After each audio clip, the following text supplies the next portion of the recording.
Halo semuanya, selamat datang nih di podcast Swipe Right Low. Nah, di podcast ini gue akan ngebahas tentang industri media, cuma dalam konteks yang santai, yang enjoy, cuma tetap chill nih. Nah, di episode kali ini gue akan ngebahas bisa dibilang dua tontonan TV yang merupakan acara yang bisa dibilang fresh, acara enjoy buat refreshing. Cuma ternyata walaupun namanya acara hiburan, cuma tetap bisa kena teguran KPI nih. Nah, untuk itu nanti gue akan ngundang salah satu temen gue nih yang juga bisa dibilang punya interest yang sama untuk ngobrolin hal ini. Tetap stay tune terus di episode kali ini ya.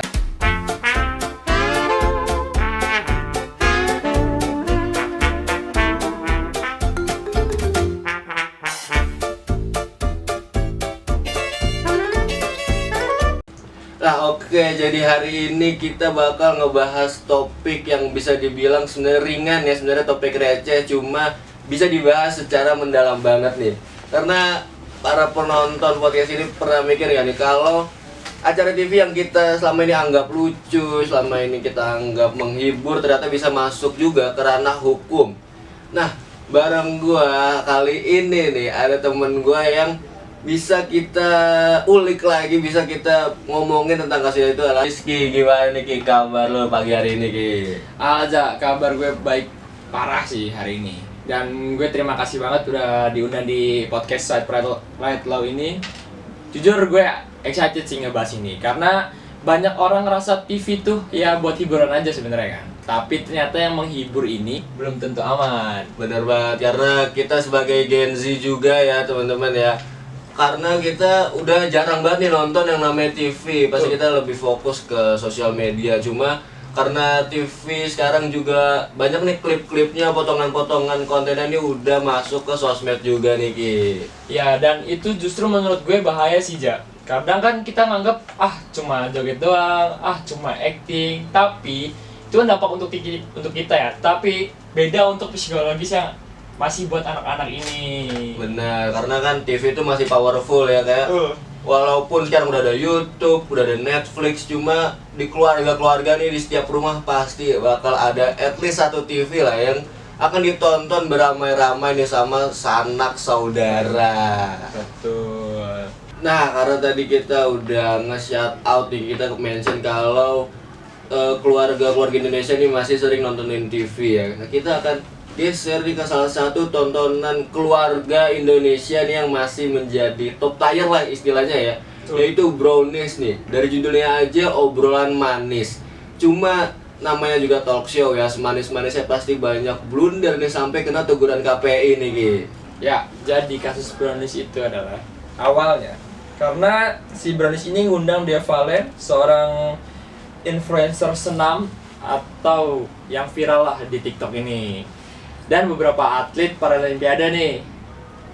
Nah, mereka ini disuruh joget-joget gitu sama si host bareng si Deo ini.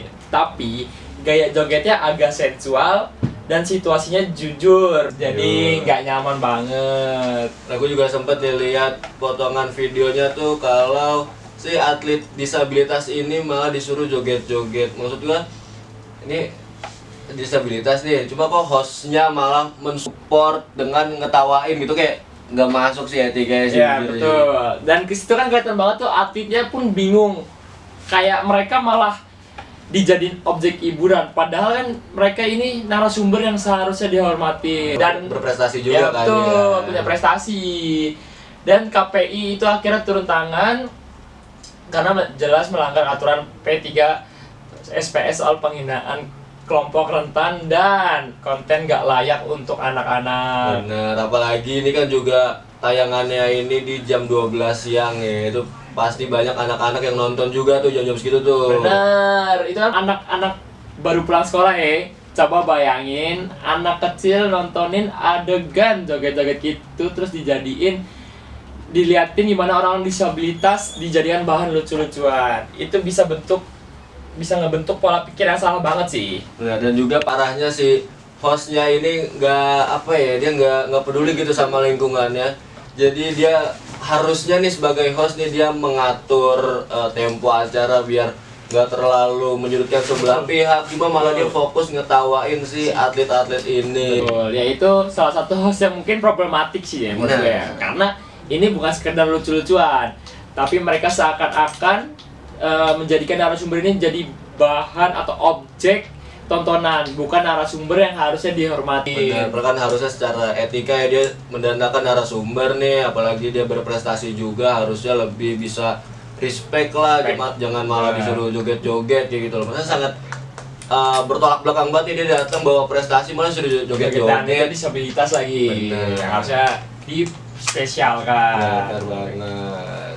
Nah, karena tadi kita udah ngebahas nih salah satu acara talk show yang lumayan ramai di Indonesia, kita akan geser nih ke salah satu sinetron yang bisa dibilang menjadi top tier lah ya.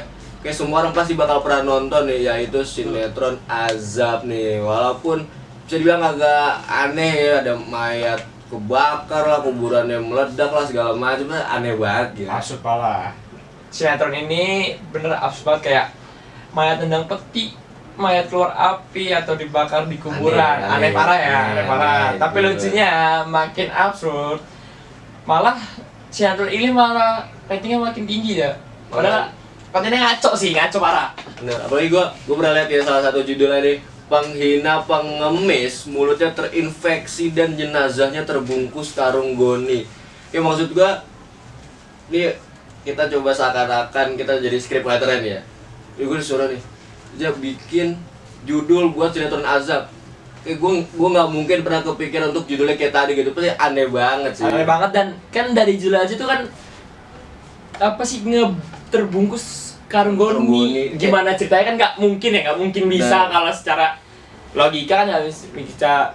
Dan itu dia KPI itu sampai turun tangan karena tayangan itu bukan cuma lebay, tapi juga ngasih visual yang terlalu seram.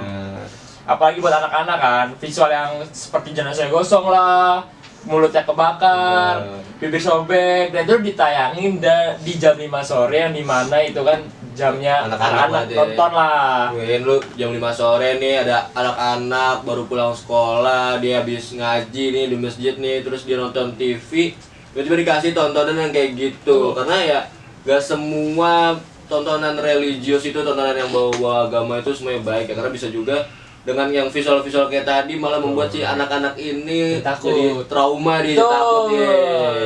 Dan ini bukan cuma masalah visual aja ya, tapi juga nilai yang dibawa. Kayak lo tuh berdosa nih, lo pasti mati mengenaskan. Kan kesannya begitu ya di sinetron Azab ini. Seolah ajaran agama itu penuh hukuman aja, enggak ada sisi edukatifnya. Jatuhnya cuma nakut-nakutin si anak-anak kecil doang ini yang belum ngerti. Benar, padahal kan jadinya malah membuat si anak-anak ini bingung ya, karena dia di sekolah diajarin yang kayak gini, pas dia ngaji sore-sore diajarin yang kayak gini, cuma pas dia nonton TV kok implementasinya beda nih. Jadi nggak relevan antara yang diajarkan di sekolah dan yang dilihat di sinetron itu. Benar, dan juga jadinya benar tadi si anak-anak ini bisa apa ya, bisa ketakutan berlebih lah. Dan juga takutnya ini bakal ngebentuk mindset mereka gitu, ntar kalau ada orang meninggal, misal tetangga yang meninggal, dia kira bakal ada kejadian apa gitu, bisa kan? Bisa. Ini kayak gini nih matinya nih karena ini, wah bakal kayak gini nanti dia. Lihat tuh kuburan siapa tahu meledak kan? Nggak mungkin. Kan nggak mungkin ya itu terjadi. Aneh ini, absurd. Nah, lu ngerasa nggak nih, atau penonton ngerasa nih, kalau kebanyakan media zaman sekarang ini tuh lebih fokus buat nyari cuan, lebih fokus buat nyari viral, daripada ngasih tontonan yang mengedukasi untuk para penonton nih. Yang penting rame, ratingnya naik. Kalau masalah etika cuek mereka sih. Betul, banyak kan sekarang konten-konten yang kayak gitu. Justru itu bahaya banget. Soalnya kan makin lama standar kualitas konten bisa turun. Yang penting heboh, yang penting lucu ya, walaupun ngerugin orang lain atau menyebar fear porn. Ya belum tahu nih ya penonton. Fear porn adalah, jadi fear porn adalah konten yang sengaja mengeksploitasi ketakutan masyarakat nih untuk menarik perhatian dan mendapatkan respon emosional yang kuat, seringkali dengan mengorbankan akurasi dan keseimbangan informasi. Benar. Dan juga yang bahayanya ya, ini mungkin impact yang sangat berdampak yang dampaknya ini sangat berasa banget nih di masyarakat nih ya. Itu kadang para penonton ini juga ngebela gitu kayak ini mah konten cuma buat hiburan doang, ini buat seneng-seneng doang ya, gitu. ya udah gitu sebenarnya. Nah, Tapi nggak sadar nih kalau kita sikap kayak gitu nih malah mendukung para media-media ini buat bikin konten yang kayak gitu-gitu terus-terusan nih. Nah, kalau kayak gitu terus kan masyarakat nih bisa dapet konten yang nggak sehat, terus mikirnya kayak ternyata makin ekstrim sebuah konten ini makin rame nih, berarti normal tuh. Buat konten-konten yang normal tuh berarti nggak akan laku gitu di pasaran. Bosan ya di mata mereka, menurut mereka ngebosenin. Ini impact-nya juga bisa kan kalau sekarang konten kreator udah banyak tuh ya di sosmed ya. Dan juga bisa menjadi kayak buat misal gue mau bikin konten nih, aku bikinnya yang ekstrem mah yang ngerugiin orang biar viral gitu, nggak usah bikin yang biasa aja kayak gitu. Kalau kita nggak kritis juga lama-lama nih standar konten-konten yang ada di Indonesia ini makin turun. Yang penting rame tanpa memikirkan apa isinya, apa tujuannya dia membuat konten ini. Jadi dia cuek gitu. Padahal kan tugas media itu nggak sekedar menghibur doang ya. Benar. Tapi juga menjaga kualitas moral publik. Penting tuh moral tuh. Penting, apalagi kan di Indonesia ya, yang penontonnya beragam dan tingkat literasi di Indonesia ini kan terhitung rendah ya. Jadi harusnya media-media atau konten-konten kreator ini lebih selektif untuk membuat konten sih. Benar, dan juga kan dengan konten-konten yang kayak gitu ya akhirnya KPI juga ikut turun tangan nih ya, dengan berlandaskan Undang-Undang Nomor 32 Tahun 2002 yang mengatur tentang penyiaran. Tapi ya walaupun udah ada undang-undang, udah ada KPI ya tetap susah untuk diatur semuanya karena baik lagi ada masyarakat atau malah mungkin media-media besar nih yang tetap denial nih, yang tetap cuek lah gue mau bikin konten yang kayak gini, yang penting gue dapat duit Betul. gitu. Apalagi kan KPI juga untuk media-media besar tidak terlalu tegas ya. Ditambah masyarakatnya juga mendukung saja nih. Benar. Jadi tugas fungsi dari KPI ini juga belum berjalan dengan baik lah di Indonesia sekarang. Nah sekarang nih kita udah ngeliat nih tadi kalau media-media tuh udah banyak yang bisa dibilang offside ya dari aturan-aturan yang sudah berlaku. Nah kira-kira nih Ki, untuk solusinya nih dari problem-problem ini kira-kira apa nih? Menurut gue sih harus 3 arah sih solusinya. Tidak. Mana itu 3 tuh?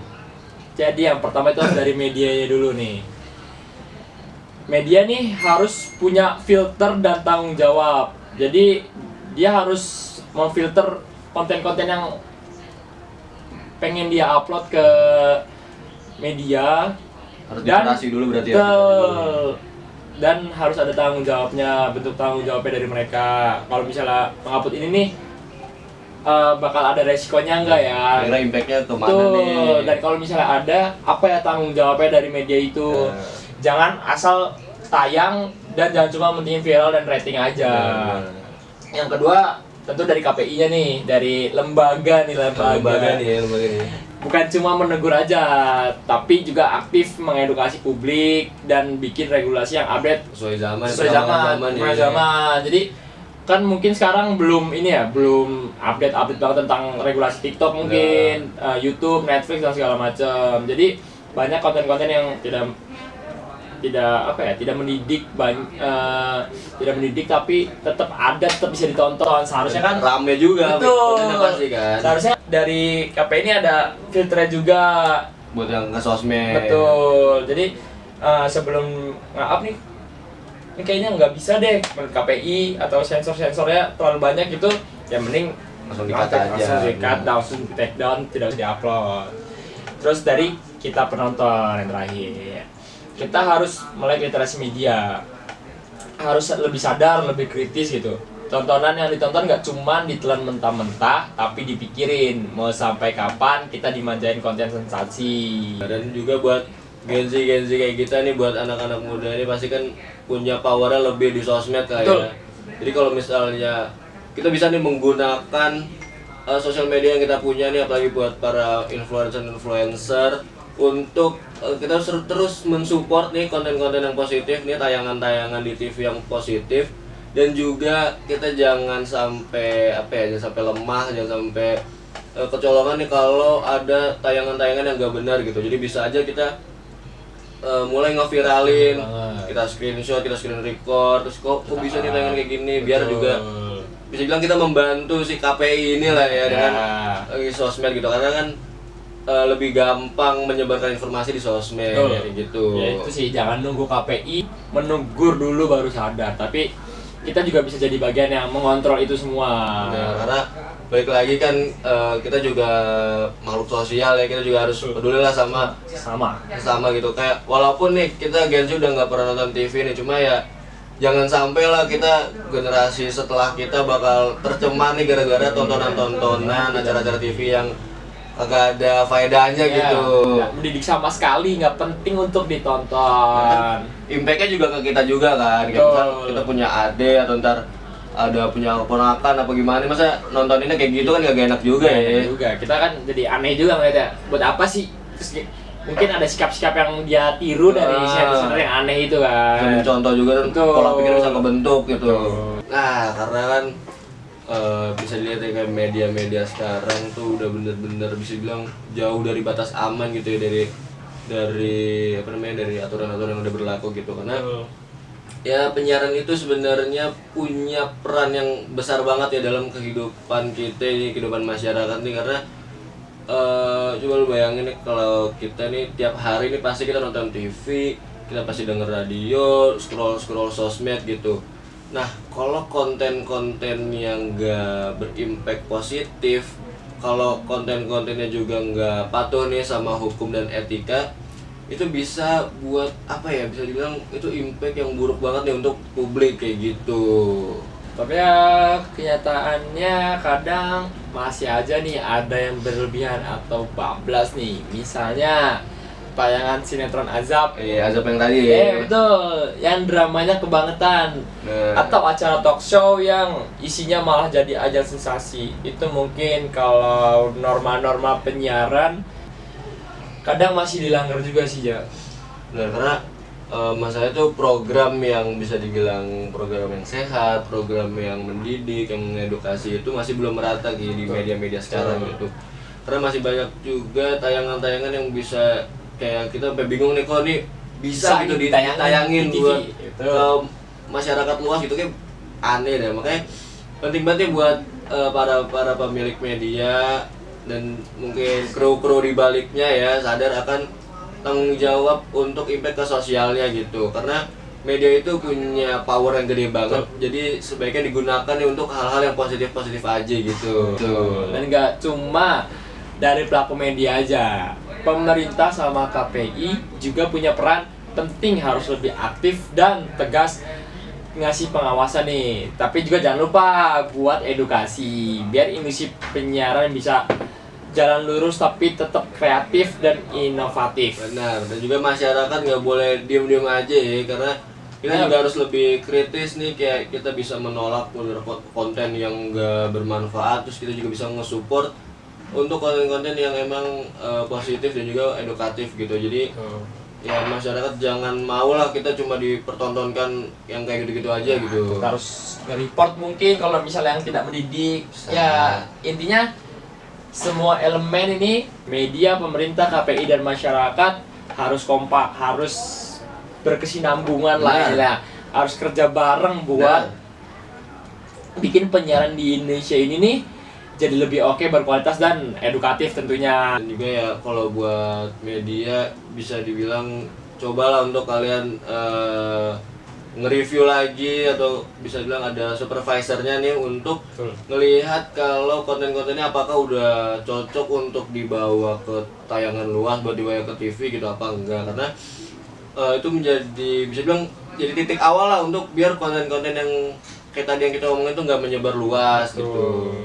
Dan juga buat masyarakatnya bisa dibilang harus lebih apa ya, lebih peduli lah, lebih kritis, jangan sampai menormalisasikan acara-acara yang nggak edukatif, yang mungkin bisa dibilang sampah, yang dramatis banget gitu ya.